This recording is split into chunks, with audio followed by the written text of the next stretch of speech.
শিখেই উঠেছে আবাস প্লাস যোজনা। এই আবাস প্লাস যোজনার লক্ষ্যে বহু ইট বানিয়েছিলেন ইট ভাটার মালিকেরা। বছর ঘুরলে এখনো মজুদ রয়েছে সেই ইট।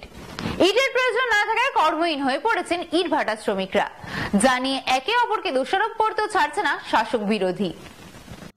পশ্চিম মেদিনীপুর জেলায় বর্তমানে 102টি ভাটা চলতি বছরে বন্ধ হয়েছে বলে দাবি ইট ভাটা মালিক সংগঠনের। জানা যায় আবাস প্লাস যোজনার লক্ষ্যে কোটি কোটি ইট বানিয়েছিলেন ভাটা মালিকেরা। বছর ঘুরলেও সেই ইট মজুদ রয়েছে এখনো। এর ফলে নতুন ইট তৈরির ঝুঁকি নিচ্ছে না ভাটার মালিকেরা। তার ফলে কর্মহীন হয়ে পড়েছেন হাজার হাজার শ্রমিক। জানা যায় সাধারণত নভেম্বর মাস থেকে ইট তৈরির মরশুম শুরু হয়ে যায়। ইট ভাটা মালিক সংগঠন সূত্রে খবর, রাজ্য জুড়ে প্রায় 90% ভাটার ইট তৈরির উদ্যোগ নেওয়া হয়নি এখনো। পশ্চিম মেদিনীপুরের ঝাড়গ্রামে প্রায় 700টিরও বেশি ইট ভাটা রয়েছে। চলতি বছরের গোড়ায় আবাস প্লাস যোজনায় জেলা প্রশাসনের নির্দেশ মেনে মেদিনীপুর জেলায় প্রায় 2 লক্ষ বাড়ি তৈরির জন্য প্রায় 62 কোটি ইট তৈরি করেছিল ভাটা মালিকেরা। এমনই দাবি West Bengal brick field honours অ্যাসোসিয়েশনের। আর আবাস যোজনার বাড়ি না হয় এবছর শেষ হতে চললেও এখনো মজুদ রয়েছে ইট। আর এই ইট মজুদ থাকার কারণে ভাটা মালিকদের টাকাও আটকে রয়েছে। তাই ভাটায় এবছর জ্বলবে না আগুন, যার জেরে কর্মহীন হাজার হাজার শ্রমিক। জানা যায়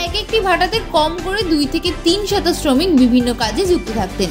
সকলেই এখন তাকিয়ে রয়েছেন কবে ইট ভাটার কাজ চালু হয় সেই দিকে। আর এই ইট ভাটা বন্ধ নিয়ে ইতিমধ্যে বিজেপি ও তৃণমূল নেতারা একে অপরকে দোষারোপ করতেও শুরু করেছে।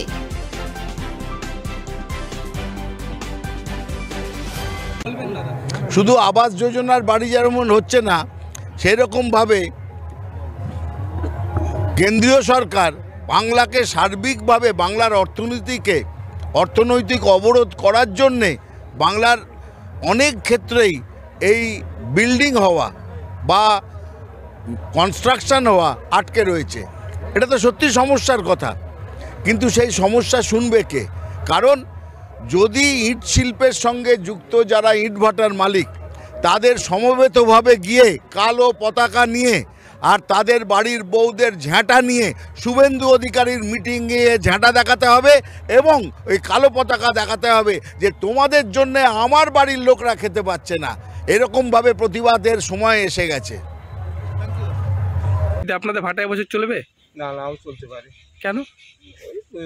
এই নেই, চাহিদা নেই, ইটের কোনো বিক্রি বাট্টা নেই, সরকারি কাজকর্ম কিছু নেই, তাই বিক্রি বাট্টা নেই বলে এখন মানে আগের ইটই পড়ে আছে। আগের ইট পড়ে আছে, গত বছর ইট পড়েই আছে। তো এখানে তো অনেক কর্মী কাজ করতো। হ্যাঁ, অনেক কর্মী কাজ করতো। তারা তাহলে কোথায়? তারা আউটসাইডে চলে গেছে, যে যার কাজে খুঁজে চলে গেছে।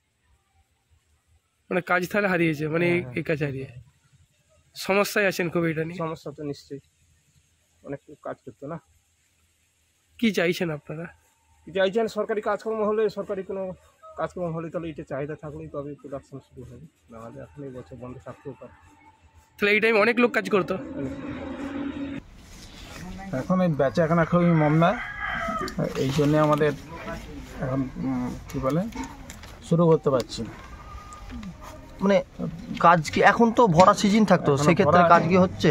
কাজ হচ্ছে না, কারণ ডিলে হচ্ছে। মাল না বেচাকেনা হলে আমরা কি প্রোডাকশন করে কি করব? আর প্রোডাকশন করতে অর্থনৈতিক অবস্থাও খারাপ, সেই জন্য প্রোডাকশন করতে পারছি না। মাল আর এই যে গাড়ি ঘোড়া সব বন্ধ হয়ে পড়ে আছে প্রায়। আর লেবার, এখানেও প্রচুর লেবারের সমস্যা একটা হয়, সেটাও এখন আপাতত বন্ধ। মানে এখান থেকেই তো রুজি রুটি চলে এদের, যারা কাজ করে। কিছু লোক আছে এখান থেকেই তাদের সারা বছর রুজি রোজগার হয়। তো মার্কেট খারাপ হওয়ার জন্যে তাদেরও রুজি রোজগার বন্ধ আছে। এই সময় তো ভরা সিজন থাকতো, যেখানে একটা কাজে ব্যস্ত থাকতো সবাই, কাজের মধ্যেই থাকতো। কিন্তু আমরা তো প্রোডাকশন না করতে পারার জন্যে, শেড না থাকার জন্য এই প্রোডাকশন করতে পারছি না, এই জন্যই তারাও কাজ পাচ্ছে না। প্রায় প্রতি ভাটাতেই প্রায় 150-200 লেবার কাজ করতো, তাদের রুজি রোজগারটা বন্ধ আছে। দেখুন, কেন্দ্র সবসময় চাই শুধু পশ্চিমবাংলা কেন, ভারতবর্ষের সর্বত্র জায়গায় উন্নয়ন হোক। তো সেই জায়গায় আজকের দিনে আমরা দেখছি তৃণমূল চোর মুখ্যমন্ত্রী, তাদের চুরির দায়ে সাধারণ মানুষ আজকে উন্নয়ন থেকে অনেকটা পিছিয়ে রয়েছে, বিশেষ করে পশ্চিমবাংলা। তো সেই জায়গায় চুরিটা বন্ধ করলে, হিসাব নিকাশ পরিষ্কার করলে, তাহলে যেমন রাজ্যের উন্নয়ন হবে, তেমন সাধারণ মানুষও সে উন্নয়নের রাস্তা ধরে এগিয়ে যেতে পারবে। আজকে আপনারা বলুন তো, এই তৃণমূল সরকার 3টে টার্মে হয়ে গেল, 3বারের মুখ্যমন্ত্রী মমতা বন্দ্যোপাধ্যায়, চোর মমতা বন্দ্যোপাধ্যায় হয়ে গেল। রাজ্যে কত শিল্প হয়েছে? হয়নি। যে সমস্ত মানুষ শিল্পের জন্য এগিয়ে এসেছিল তাদেরকে বাড়ি চলে যেতে হয়েছে। তো সেই জায়গায় আবাস যোজনা, জব কার্ড, এমনকি রেশনের চাল, সমস্ত দিক থেকে বুড়ি দুর্নীতি করেছে, চুরি করেছে। সেই টাকাকে আত্মসাৎ করে তৃণমূলের নেতা নেত্রী কোটিপতি হয়েছে, বিশেষ করে পিসি আর ভাইপো। তো এরা যদি চুরিটা বন্ধ করে হিসাব নিকাশ ক্লিয়ার করে দেয় তাহলে কাজটা আরও দ্রুত হয়। আবারও বলছি, সেই জন্য আমরা বলছি যে সমস্ত শিল্প, বিশেষ করে যে ইট ভাটার মালিক যারা রয়েছেন, ইট শিল্প, তাদের পাশে বিজেপি আগেও ছিল, এখনও আছে, আগামী দিনও থাকবে। তবে এই চুরির দায়ে, এই চুরির জন্য যারা দায়ী তাদের উপযুক্ত শাস্তি দিয়ে এই পশ্চিমবাংলার উন্নয়নকে আগিয়ে নিয়ে যাওয়া যায়, তার জন্য কেন্দ্র সরকার ব্যবস্থা করছে। হয়তো আর একটু সময় লাগবে, তবে আশা করি এটা ক্লিয়ার হয়ে যাবে। আবারও বলবো, ইট শিল্পদেরকে যারা বিজেপির প্রতি আস্থা ভরসা রেখেছেন, যারা রাখেনি তাদেরকে বলবো একটু সময় লাগবে। বিজেপি আপনাদের সঙ্গে ছিল, আছে, আগামী দিনও থাকবে। ইনভার্টারের পরিস্থিতি আমাদের খুবই খারাপ। অ্যাকচুয়ালি 2015-তে 15-র পর থেকে আমাদের ব্যবসাটা ক্রমশ নিম্নমুখী হয়ে যাচ্ছিল। বাজারে আমাদের যে উৎপাদন হয় তার থেকে চাহিদা অনেক কম থাকতো, যার ফলেই আমরা, তারপরে কোভিড এসেছে, অর্থনীতি পড়ে গেছে, নির্মাণ কাজের পরিমাণ কমে গেছে। তা আমরা চেয়েছিলাম যে ধীরে ধীরে প্রোডাকশানটা কমিয়ে যাব, ব্যবসাটাকে ধরে রাখতে হবে, কারণ আমাদের ব্যবসাটা সিজনাল। কারণ আমরা যদি ধরে না রাখি তাহলে আমাদের যে শ্রমিক কাজ করে 2 বছর পরেও যদি চালাবো বলে সিদ্ধান্ত নিই, তখন আমরা শ্রমিক পাবো না। সেইটাকে কন্টিনিউশন রাখতে গিয়ে আমরা ব্যবসাটাকে কম প্রোডাকশন করে চালু রাখবো ভেবেছিলাম। কিন্তু গত বছর আমাদের পশ্চিমবঙ্গের সমস্ত জেলারই জেলাশাসকরা আমাদের সংশ্লিষ্ট এরিয়ার ইটভাটা মালিকদেরকে দিয়ে মিটিং করেন। তাতে বলেন যে আমাদের প্রচুর আবাস যোজনা হবে এবং এক একটা জেলাতে কোটি কোটি ইট লাগবে। সেক্ষেত্রে আমরা যেন সরবরাহটা গ্যারেন্টি দিতে পারি এবং সেই মর্মে আমাদেরকে প্রোডাকশন করার জন্য উৎসাহ দেওয়া হয়। তো আমরা সেই উৎসাহে উদ্বুদ্ধ হয়ে আমরা অনেক বেশি ইনভেস্ট করে অনেক টাকা এক্সট্রা রেট দিয়ে আমরা প্রোডাকশন করেছিলাম। তারপরে আবাস যোজনা হয়নি, যার ফলে কোটি কোটি প্রত্যেক ভাটাতে পড়ে আছে। যার ফলে এই বছর যে শুরু করব সেটা শুরু করাটা আমরা ক্যাপিটাল পাচ্ছি না। কিছু কিছু ভাটাওয়ালা উৎপাদন থেকেও আরও অনেক কম খরচে ইট বিক্রি করে চেষ্টা করছে এবছর ব্যবসাটাকে রানিং করতে, সেটা সকলের পক্ষে সম্ভব হচ্ছে না।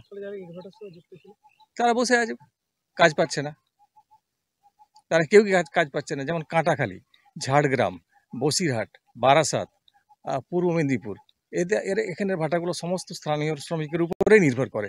তা কেউ কাজ পাচ্ছে না, বসে আছে চুপ করে। মুর্শিদাবাদ, কেউ কাজ পাচ্ছে না। বিভিন্ন ট্রেড ইউনিয়ন আমাদের কাছে রিকোয়েস্ট করছে চালু করার জন্য, কিন্তু তারা তো আমাদেরকে চাপ দিতে পারে না। 102টো ভাটা আছে, এখন পর্যন্ত একটা ভাটাও চালু হয়নি।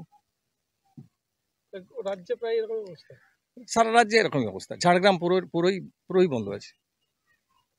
আগে যে আপনারা প্রোডাকশন করেছিলেন সেই মালটা বিক্রি হয়নি? না, সে মাল বিক্রি হয়নি, কারণ বাজারে চাহিদা নেই। কত কর্মী, মানে এক একটা ইট ভাটাতে প্রত্যক্ষভাবে প্রায় 1 থেকে 150 কর্মী আছে, প্রত্যক্ষভাবে, পরোক্ষভাবে অনেক আছে। এত মানুষ কাজ হারিয়েছে, কারণ আমাদের ইট ভাটার উপর নির্ভর করে 5খানা ট্রাক্টর আছে। সেই এক একটা ট্রাক্টরে 4টা করে লেবার আছে, তারাও সব বসে আছে। মাটি কাটার লোক আছে, তারাও বসে আছে। ভ্যানওয়ালা, তারাও বসে আছে। শুধু তাই নয়, আমাদের যেমন বেলতলা, এই বেলতলাকে কেন্দ্র করে এখানে 3টে ইট ভাটা আছে। এই 3টে ইট ভাটাতে ফুল সিজন কাজ করলে শুধু শ্রমিককে আমরা খাবার দরুন এক একটা ভাটা সপ্তাহে 1 লাখ টাকা করে দিই। আর 3টে ভাটাতে 3 লক্ষ টাকা আমরা পেমেন্ট করি সপ্তাহে। আর এই 3 লক্ষ টাকাটা লোকাল মার্কেটে খরচা হয়, সেখানেও আমাদের একটা অর্থনীতিতে প্রভাব পড়ে, সেটাও বন্ধ। সরকারের কাছে কি দাবি করবেন? সরকারের কাছে এই মুহূর্তে আমরা প্রাইম মিনিস্টারকে একটা চিঠি লিখেছি যে এই মুহূর্তে আমাদের আবাস যোজনা চালু করা হোক, তা নাহলে আমাদের এই শিল্পটা ইতিহাস হয়ে যাবে।